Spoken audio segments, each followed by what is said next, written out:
Hello বন্ধুরা, সবাই কেমন আছো? আশা করছি এই গরমে কেউ ভালো না, আর আমিও ভালো নেই। তো আমি আমার এই ঘর ঠান্ডা রাখার জন্য যে পদ্ধতিটা খাটাই, তো তোমাদের সাথে আজকে সেটাই শেয়ার করব।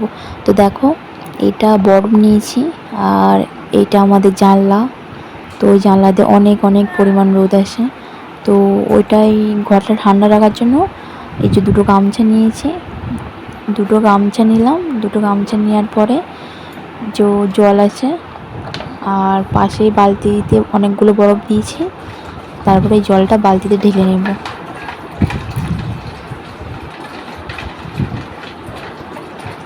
বালতিতে ঢেলা হয়ে গিয়েছে, দেখো আমার। বালতিতে ঢেলার পরে তো আমি বোতলের মুখটা মুড়ে নিয়ে সাইডে রেখে দেবো। তারপরে বালতিটা টেবিলের উপর রেখে দিচ্ছি, তোমাদের যাতে দেখতে সুবিধা হয়। তো এই দুটো গামছা নিয়ে ওতে বুড়িয়ে দেবো, মানে পুরো ঠান্ডা বরফ জলটা ওতে পুরোটাই বুড়িয়ে দেবো।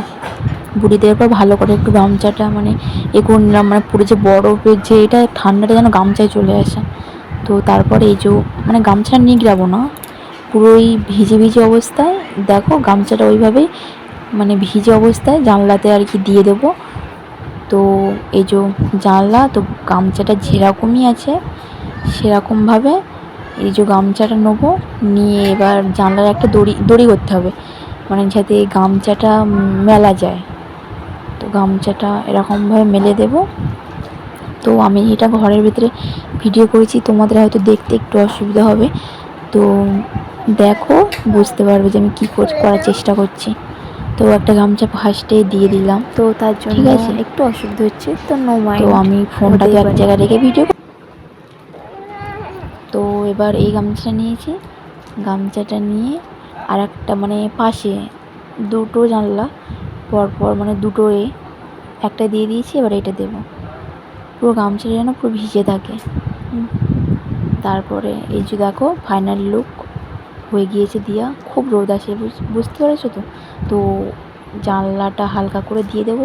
তো দেখো এরকম করলে সত্যি ঘর অনেক অনেক ঠান্ডা থাকে এই গরমের সময়। এবারে এই বরফ যে গামছাটা, ওটা যে পাকার হাওয়া ছেড়ে দিলে তো এই যে বাতাসটা পুরো ঘরময় ছড়িয়ে যাবে, ঘরটা অনেক অনেক ঠান্ডা হয়ে যাবে। তো তোমরাও যদি ভিডিওটা ভালো লাগে তোমরা বাড়িতে করতে, বলছি না পুরো ঠান্ডা হয়ে যাবে, তো কিছুটা হলেও ঠান্ডা হবে। তো টাটা, এই পর্যন্ত আজকের ভিডিও।